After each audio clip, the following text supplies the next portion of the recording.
Hello friends, welcome back. And now we will learn about observer pattern.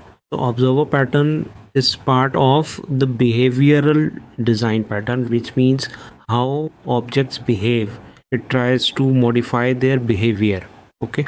So basically it is a behavioral pattern. Okay. So it tries to establish a one to many relationship between objects. Okay, so what is one, what is many, we will understand that. Okay, so one is an object which is called the subject, and many, what is many? Many are objects which are called observers. Okay, so it is a one to many relationship between subject and observers. Okay, so obviously subject has something to share. It has its state. In multi-threading we have already learned that the meaning of state is the value of the different properties that is held in that class. So subject has state to share, and observer wants to know about this state if there is any change in this state.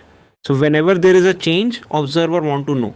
Okay, and there can be many observers, there can be 1,000 observers. If there are 1,000 or 10,000 observers, there should be no change in the subject who wants to listen.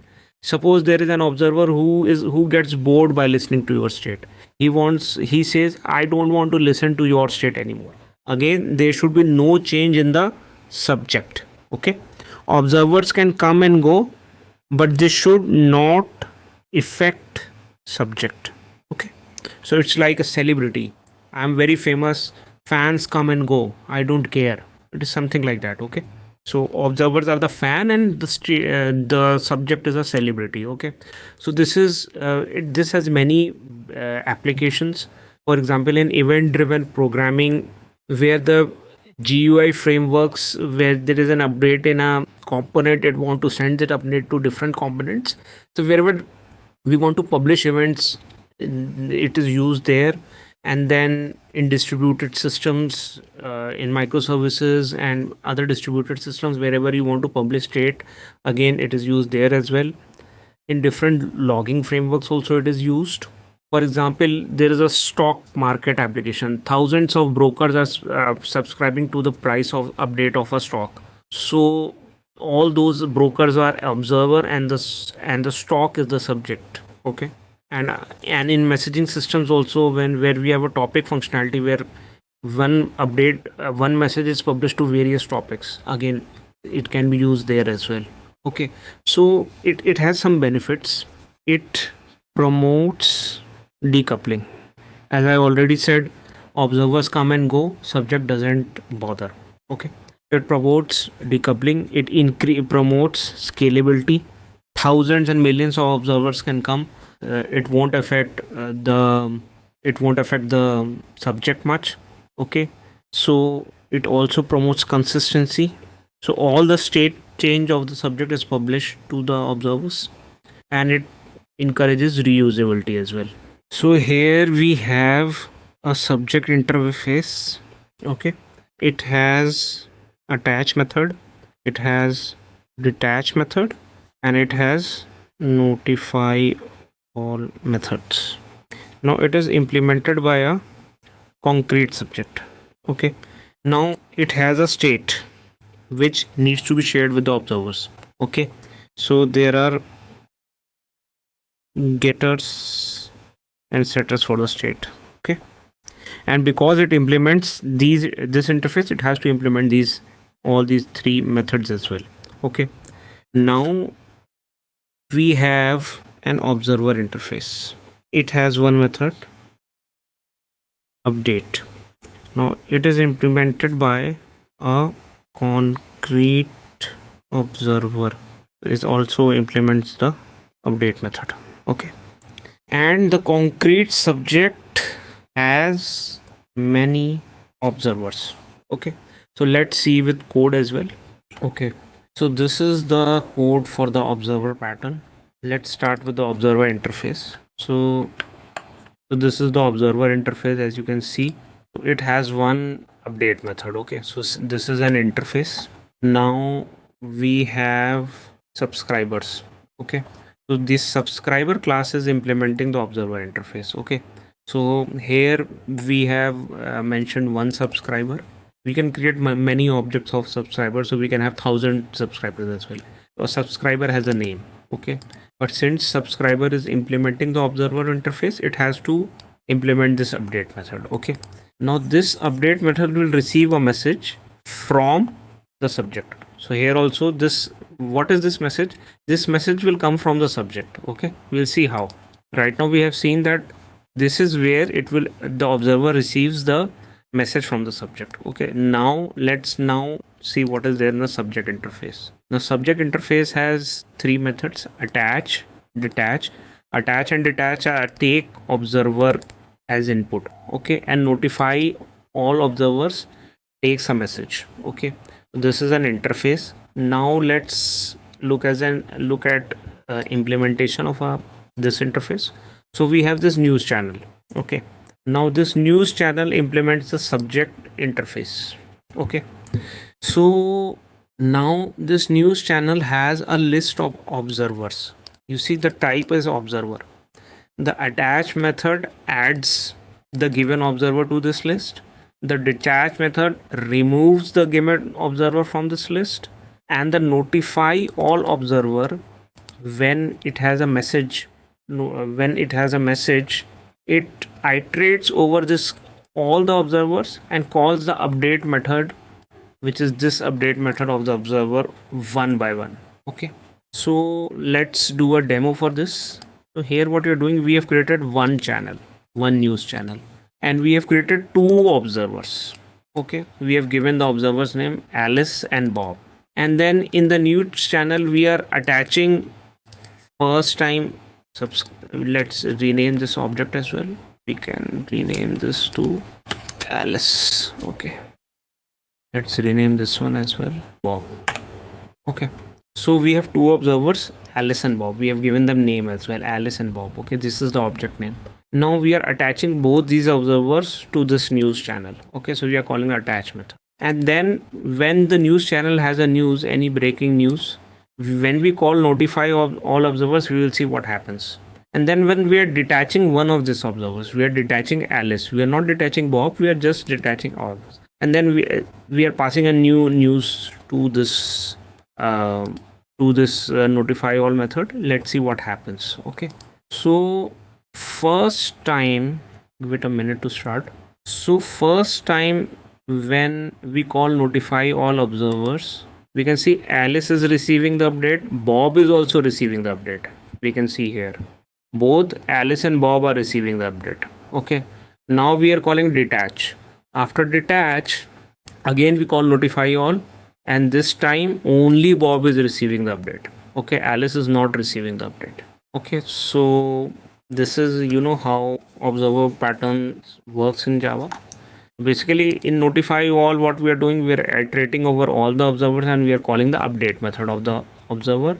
And in the update method implementation that we have here in the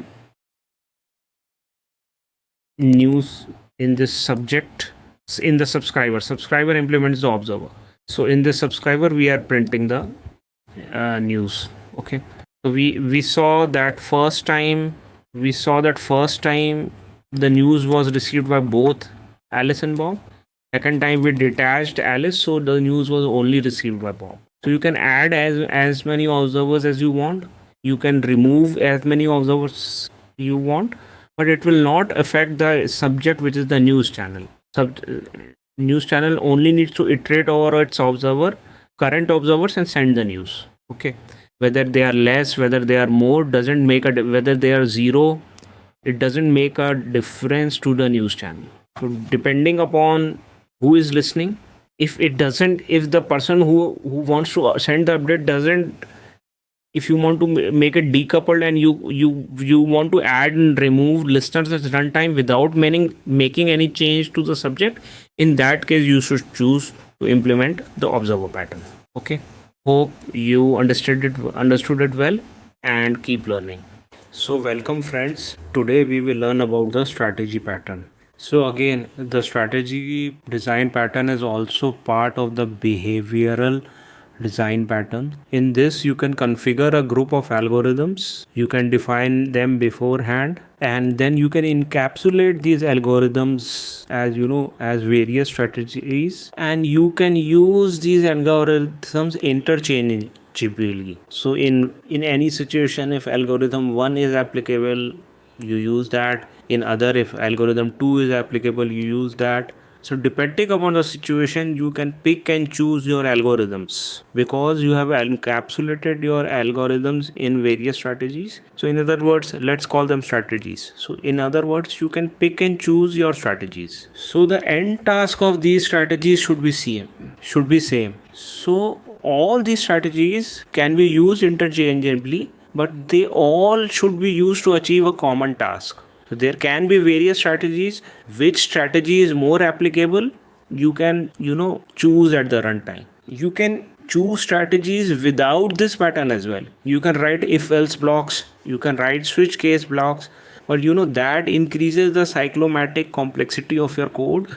Your code becomes more difficult to test and chances of error are more. That is why this design pattern has been introduced. So in this design pattern, you have a strategy, it has an execute method. Now all your various algorithms implement this interface. So all of them have an execute method. And then there is the context object, which contains the strategy object. Okay. So it is kind of, has a relationship. So your context has a strategy. It can be flipped or it can be changed. That is why we have set strategy method to update the strategy as and when required. And then it also has the execute method, which will eventually call the execute method of the strategy. So here we have various strategies. Let's call them concrete strategies. So we have strategy A, we have strategy B, or in other words, concrete strategy A, concrete strategy B. We can have as many strategies that we want. All of them will implement the strategy interface. So obviously all of them will have the execute method, and at a particular time, any one of the strategy can be set in the strategy property in your context object. Okay. So you can change the strategies as well using the setter strategy. And when you call context.execute, it executes the execute method of that particular strategy, which you have set at that point of time. Okay. So now let's understand the code example for this pattern. So here we can see we have created a payment strategy class. Okay. Now the payment strategy class has a simple pay method. It takes an integer amount to make the payment. Okay. And then we have this shopping cart class. Okay. Now this shopping cart class has a reference to the payment strategy. Okay. So, and it has a setter method also where you can pass a payment strategy and update this payment strategy as well. Okay. And then there is a checkout method. So if the strategy is null, it will throw an illegal state exception. Otherwise, it will simply call the pay method of the payment strategy. So this pay method is the default method that is defined in this payment strategy. Now for making payments, there can be different modes of making payment. So that is why we have 3 implementations of this payment strategy. For example, we have credit card payment strategy. So it implements this payment strategy interface, and obviously it has to implement the pay method here. So it here we are simply doing a print, but you can write the logic to make the credit card payment here. Okay, this can have some additional properties as well, but that is not that relevant. Of course, for defining this credit card payment, you require a credit card number. So the constructor requires this credit card number, then only you can create an object of this credit card payment class. Okay. But the pay method is there. So using this credit card, you can pay. Now there are other strategies as well. For example, we have PayPal payment. So PayPal payment, to create it also implements the payment strategy interface. So in order to create a PayPal payment, you require an email. Then only you will be able to create this PayPal payment object. and you have this pay method which is overridden from the interface. So here you're using the email to make the payment. Obviously we are doing a sysout, but you can write all the payment logic here. Okay. Similarly, there is the third strategy, which is UPI payment. Now, for UPI payment, obviously you require the UPI ID. So, for creating a UPI payment ID, UPI payment strategy, you require the UPI ID, and then you can again we have overridden the pay method, which was inherited from this interface. So, we have to implement this. So, we are paying using UPI ID. So, now let's do a demo for this. What we are doing now is here we are creating a new shopping cart. Okay, waiting for the code to build. So I'm creating a new shopping cart here, and then we have three strategies. First time I am setting the set payment, calling the set payment strategy method and passing it the credit card payment strategy object. Obviously, to create this object, I need a credit card number. So I'm creating a new credit card payment strategy object, and I am passing to the set strategy method. And then I am calling the checkout. Okay. So when I call the checkout, we can see it is eventually calling pay 500 using credit card. So basically it is calling the pay method of the credit card payment. Okay, let me put debuggers at other places as well so that you can know. Now I am updating the strategy now, and now I am calling a set payment strategy and passing the PayPal payment object. Okay, so now when I call checkout again, it will call the payment strategy pay method, and which will eventually go to the PayPal payment pay method. Okay, so this time it will be paying using PayPal. Okay, so third time again.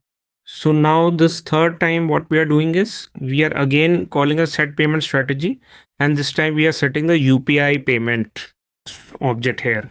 Okay, we require the UPI ID, and this time when I'm calling the checkout, we will see that it is going inside the checkout method of the context, which is the shopping cart, and but this time it will call the pay method of the UPI payment, and we can see that it is printing paid using UPI. Okay, so this is strategy pattern where you want to separate the algorithm for payment or any particular common task, and you want to have different algorithms to achieve it, and you want to decide at runtime, or you want to change them you want to change the algorithm interchangeably. In that case, strategy pattern is very helpful.